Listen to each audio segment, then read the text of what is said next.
막 좋아하지도 않는 회사에 좋아하지도 않는 일을 하면서 당장 먹고 살기 위해서 얼마 되지도 않는 또 돈을 벌기 위해서 이렇게 사는 게 나는 너무 이제 불행하다는 생각이 자꾸 들어. 안녕하세요. 장기호태입니다. 오늘은 이 38이란 나이에 이직할 곳도 구하지 않고 퇴사를 하게 된 제 이야기를 한번 드려볼까 해요. 지금 퇴사한 지는 한 5개월 정도 된 것 같고요. 일단 왜 퇴사를 하게 됐는지 그 이야기부터 한번 드려볼게요. 제가 11년 동안 저는 중소기업에서만 일을 해왔거든요. 중소기업 중에서도 이제 회사 내에서 영상 컨텐츠를 제작하는 일을 해왔는데, 근데 일단 중소기업 연봉이 굉장히 박봉인 건 다들 아시죠? 그 작은 회사에서도 승진도 일단 쉽지 않은데, 승진을 해도 연봉이 별로 오르지도 않습니다. 많이 오르지 않아요. 대부분의 이제 중소기업이 이런 구조죠. 이제 그런 것 같아요. 저도 사실 결혼 전까지는 그렇게까지 이 돈에 대한 생각이 많이는 없었어요. 솔직히. 그랬는데 결혼을 하게 되는 순간부터 저희처럼 평범한 직원이면서 또 흑수저 출신들은 결혼을 사실 하는 순간부터 이 자본주의가 낳은 어떤 이 현실판 노예제도 여기에 빠질 수밖에 없어요. 일단 뭐 저희가 결혼 전에 돈을 모은다고 해봐야 최대가 1억이에요. 1억 정도만 모아도 그 사람은 정말 대단한 사람입니다. 정말 위너. 예, 정말 지독한 사람. 대부분 1억도 못 모아요. 뭐 보통 한 5천에서 6천 뭐 이런 3천에서 6천까지 그 정도 선일까? 보통 전세를 구하는데 전세만 해도 작은 빌라를 구한다고 해도 2억이 다 넘고요. 그 다음에 뭐 집을 만약에 산다라고 치면 최소 3억 5천 이상은 필요하고. 근데 이런 것들을 생각해 보면 저는 그랬어요. 뭔가 중소기업에서 이렇게 일을 해서 돈을 번다는 게 너무 희망이 보이지 않는다. 그런 생각이 일단 많이 들었고요.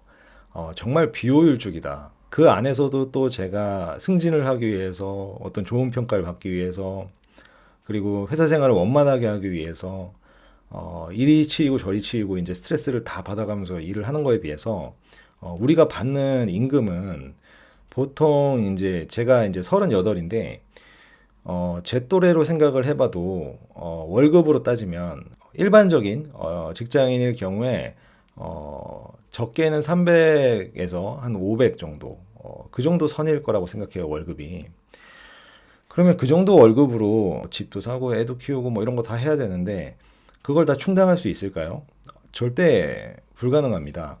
기본적으로 이제 우리가 뭔가 뭐 부모님이 집을 해주신다거나 뭐 이런 것들이 있지 않은 이상은 집은 다 보통 이제 장기 대출이죠. 담보대출로 해서. 그럼 막 20년, 30년 동안 우리는 그 빚을 계속 갚아야 되는 거예요. 그때부터는 진짜 이게 노예지 뭐 다를 바가 있나요? 그 달마다 그 빚을 갚기 위해서 일을 할 수밖에 없는 그 구조에 저희가 빠져버리게 되는 거죠. 어, 요즘에 그 시스템이랄까? 그런 것들이 그렇게 짜여져 있는 것 같아요. 일종의 그런 프레임이 짜져 있잖아요. 그렇죠? 근데 여기다가 또 하나는 또 뭐가 있냐면 이렇게 힘들게 직장 생활을 하면서 뭐 대출을 감고 이렇게 사는 것도 버거운데 이 직장 생활을 또 언제까지 할 수 있으리란 보장이 없다는 거예요. 요즘에는 정년 개념도 이제 우리가 한참 우리나라가 이제 발전할 때, 우리 아버님 세대 때, 그때처럼 이제 뭐 정년이 보장되어 있는 그런 분위기도 아니고요. 그런 와중에서 생각을 해보면 이제 젊고 어린 직원들은 계속 또 치고 올라오는데 임금은 더 받잖아요. 임금은 더 받는데 내가 그만큼의 일을 더 잘할 수 있을까? 그리고 회사에서 나를 얼마나 임금을 더 주면서 더 쓸까? 그러니까 한 4월은 중반부터 시작해서 이제 40쯤 될 때부터는 내가 이 일을 언제까지 할 수 있을까? 이런 걱정도 또 드는 겁니다. 자, 그러면 이런 노예적인 삶에서 벗어나려면 어떻게 해야 될까요? 쉽게 얘기하면 모험을 하는 수밖에 없어요.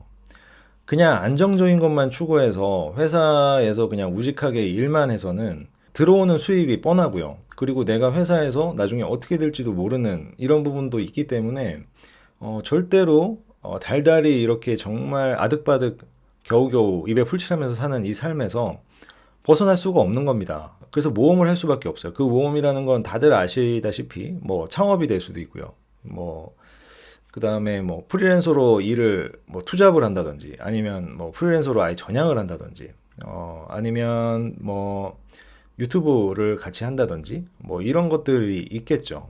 근데 이제 대부분 이제 직장 생활을 좀 오래 하면서 거기에 약간 어떻게 보면 젖어드신 분들은 이 모험을 선택하기가 굉장히 힘들어요. 왜냐면 그 안정적이지가 일단 않으니까.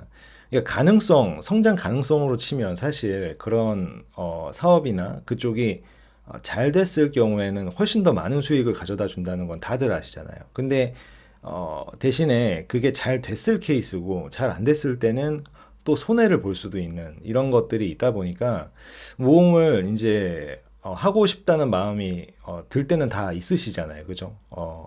직장 생활 말고 이제 좀 내 것을 하고 싶다라는 생각을 하실 때가 다 있을 텐데 정작 그런 시도를 하기는 좀 어려운 면들이 있죠. 근데 이 모험이라는 것도 어느 정도는 그래도 진짜 현실적으로 내가 할 수 있는 그 타이밍이라는 게 있습니다. 아무 때나 할 수 있는 건 아니에요.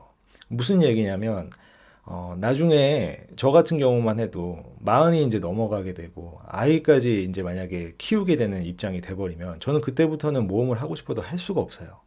그래서 분명히 이런 것들에 있어서도 적절한 타이밍이라는 게 있는 것 같아요. 그러니까 리스크가 아직 내가 안고 있는 리스크가 많지 않을 때, 내가 아직 책임져야 할 것들이 그래도 그나마 좀 적을 때, 그럴 때 모험을 할 수 있는 거지 않나. 저는 그렇게 생각을 해서 아직 저희가 아이가 없기 때문에 지금이라도 내가 뭔가 이런 내 것을 이제 해야겠다라는 모험을 하지 않으면 이제는 앞으로 하고 싶어도 정말 하기 힘들겠다라는 생각을 하게 됐어요.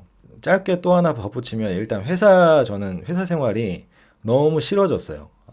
그 회사 규모랑 상관없이 여러분도 다 아시겠지만 이 사람이 참 몇 명만 이렇게 모여도요. 이게 회사라는 어떤 조직 체계가 그래도 만들어지게 되면 그 안에서 항상 정치 싸움이 있어요.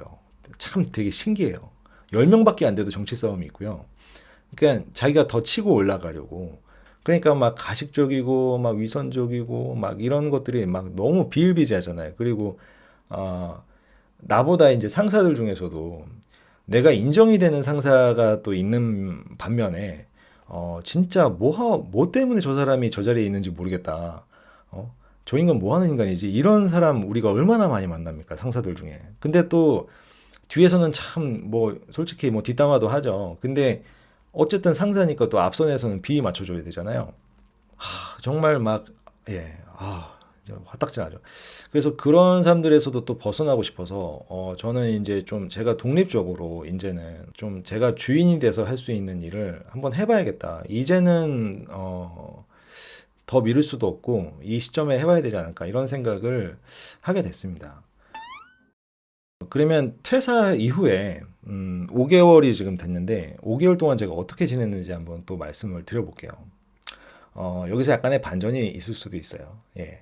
일단 저도 나이가 있다 보니까 퇴사를 할 때 와이프랑 일단 상의를 굉장히 많이 했고요. 고맙게도 이제 저희 와이프는 항상 뭐랄까 저를 많이 배려해 주는 사람이라서 한 번도 제가 뭘 이렇게 얘기하면 부정적으로 얘기한 적이 없어요. 그래서 이번에도 이제 제가 나 이제 회사를 좀 그만두고 싶어. 그리고 언제까지 맨날 이런 삶의 테두리 안에서 막 좋아하지도 않는 회사에 좋아하지도 않는 일을 하면서 당장 먹고 살기 위해서 얼마 되지도 않는 또 돈을 벌기 위해서 이렇게 사는 게 나는 너무 이제 불행하다는 생각이 자꾸 들어. 너무 괴로워. 이런 얘기를 했단 말이에요. 그러니까 와이프가 이제 그러면 여보 하고 싶은 거 해라. 오빠 하고 싶은 거 해라. 뭐 이렇게 얘기를 해줬어요. 이제 그래서 퇴사를 결정하면서 이제 상의를 했던 건 그럼 퇴사하고 나서 어떻게 할 거냐. 그때는 이제 저는 일단은 직장 생활은 좀 안 하는 쪽으로 추진을 해보고 싶다. 그래서 근데 이제 저희가 뭐 사업을 하고 뭐 이런 쪽으로는 리스크가 크잖아요. 그래서 그쪽으로 생각을 하진 않았고 일단은 프리랜서로 이제 제가 영상 제작하는 쪽으로 일을 해왔으니까 프리랜서로 일할 수 있는 어떤 루트를 좀 찾아보고 그걸 통해서 이제 당장의 어떤 수익을 좀 만들고 나머지 이제 시간에 내 채널을 만들어서 유튜브를 좀 해보고 싶다. 이런 계획을 이제 가지고 퇴사를 했던 거예요. 저한테 일단 메인은 지금 유튜브거든요. 예, 그래서 이제 그런 계획을 일단 세웠는데 제가 참 운이 되게 좋은 건지는 모르겠지만 코로나가 아시겠지만 제가 그만두고 얼마 안 돼서 코로나가 딱 터져줬어요. 그래서 프리랜서로 일을 구하는 것도 굉장히 어려웠고요. 그때부터 약간 말리기 시작한 것 같아요. 말려서 여유 자금을 어느 정도 또 가지고 퇴사를 했는데 그 여유 자금이라는 게 사실 그렇게 넉넉하지는 사실 또 못해서 한 3개월쯤 계속 뭔가 계속 이게 진행이 안 되다 보니까 수익도 없고 이러다 보니까 굉장히 이제 마음이 쪼들리는 거죠. 그래서 나중에는 막 다시 취업을 해야 되나 막 이런 생각도 하고 그러다 보니까 유튜브에 또 집중을 하기가 굉장히 힘든 거예요. 진짜 유튜브는 어느 정도 이 내 생활에 여유가 있어야 돼요. 그래야 심적인 여유가 좀 있어야 유튜브에 좀 집중해서 컨텐츠를 좀 즐기면서 할 수 있지. 그게 없다 보면은 유튜브에 집중을 하기가 굉장히 어렵습니다. 사실 제가 유튜브를 계속 또 하고 싶어 했었는데, 이번에 이제 이렇게 일을 그만두게 되면서, 그래 덕분에 유튜브를 시작은 하게 됐어요. 근데 이 장키호테 채널 이전에 사실 제가 다른 채널에 이제 영상을, 이제 게재를 했었는데, 그때 그 채널은 제가 너무 그 무거운 주제를 잡았다 싶은 거예요. 그래서 이렇게 하다가 저는 그런 것도 있는 것 같아요. 여러분들도 이제 만약에 유튜브 하실 때 보면 아직 이제 시작하신 지 오래되지 않았다면 다른 방향이 더 맞는 것 같다 하다 보면 또 그런 생각이 들 수 있거든요. 이 채널의 주제보다는 다른 주제가 나한테 맞는 것 같은데 막상 해보니까 저는 그런 생각이 들어서 그냥 과감하게 그 채널을 일단 포기하고 이 장키호테 채널을 다시 만든 겁니다. 다시 만들다 보니까 또 약간 처음에는 맥이 빠지고 막 그런 건 있었어요. 또 다시 뭘 잡아야 되고 막 이런 것들 있잖아요. 처음엔 좀 그랬는데 하다 보니까 채널을 바꾸기를 잘했다 싶어요. 대신에 이제 이 채널로 저는 이제 쭉 밀고 나가야겠죠. 그래서 아무튼 유튜브도 막 좀 헤맸고요. 프리랜서로 일구하는 것도 어려웠어요. 그래서 한 4월 달까지 굉장히 제가 고생을 했습니다. 마음고생도 많이 하고, 뭐, 예, 아우, 생각하면 힘들었어요. 그러다가 그나마 다행인 거는 이제 5월 달부터 제가 프리로 이제 영상 제작을 해드릴 수 있게 됐어요. 한 군데 정도 제가 이제 계속 일을 받아서 할 수 있는 그런 곳이 생겨서 조금 이제 멘탈이 잡히기 시작했죠. 그때부터 덕분에. 그래서 이제 장키호테 채널도 다시 만들 수 있게 된 거고요. 네, 그래서 앞으로는 일단 저한테 계속 유튜브가 1순위일 거고 지금 아직은 근데 수입이 좀 부족하다 보니까 추가적으로 좀 수익을 얻을 수 있는 방향들을 좀 찾아 나가면서 이 장키호테 채널을 열심히 만들어 나갈 생각입니다. 아직은 뭐 당연히 제가 부족한 것도 너무 많고 뭐 지금 뭐 조회수나 이런 것들도 되게 미약하지만 발전시켜 나가면서 운영해 볼 테니까요. 여러분들도 제 채널이 어떻게 변해가는지 관심을 가지고 좀 지켜봐 주셨으면 좋겠습니다. 저처럼 이제 이렇게 초보 유튜버로 이제 시작하고 계신 분들 다들 응원하고요. 서로 끝까지 포기하지 말고 열심히 잘 만들어 나갔으면 좋겠네요. 오늘 이야기는 여기서 마치고요. 유익하셨다면 구독과 좋아요 눌러주시면 감사하겠습니다. 다음에 더 좋은 이야기로 찾아뵙도록 하겠습니다. 장키호테였습니다. 감사합니다.